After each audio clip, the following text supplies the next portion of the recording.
দেখুন, আপনাদের জগন্নাথ পূজার জন্য আজকে আমি একটা উপহার এনেছি এবং দেখা যাক যে সেই উপহারটা পেয়ে কিরকম হয়, আনন্দিত হয় নাকি কিরকম হয় এবং তার রিয়েকশনটা কি। আসুন।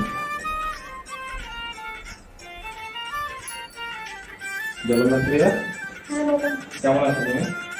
আমি কেমন আছি কোনো প্রশ্ন তো বলো। দেখো, তোমার জন্য আমি একটা উপহার এনেছি। কি উপহার দেখি? তুমি নিজের হাতে খুলে দেখো। বসো তুমি এখানে। ও ঘড়ি, অনেক সুন্দর। Thank you. ঘড়িটা অনেক সুন্দর হয়েছে। তুমি তাহলে পরাই দাও। আমি তো Okay. ডান হাতে ঘড়ি পরি, এটা নিয়ে অনেকের অনেক প্রশ্ন আছে। তো মেয়েদের হচ্ছে মেইনলি ডান হাতে ঘড়ি পরা উচিত, ওই জন্য আমি ডান হাতে পরি। কিন্তু আমরা ম্যাক্সিমাম দেখা যায় যে সবাই বাম হাতে পরে, কিন্তু মেয়েদের ডান হাতেই পরার নিয়ম। যাই হোক, সে নিজের হাতে পরিয়ে দিক তাহলে সুন্দর। আজকে হচ্ছে আমাদের ইউটিউবের প্রোগ্রাম আছে, অর্থাৎ আমাদের যে সিলভার প্লে বাটন আসছে সেটা নিয়ে। তো সেই প্রোগ্রাম উপলক্ষে পতিদেবের দেওয়া উপহার।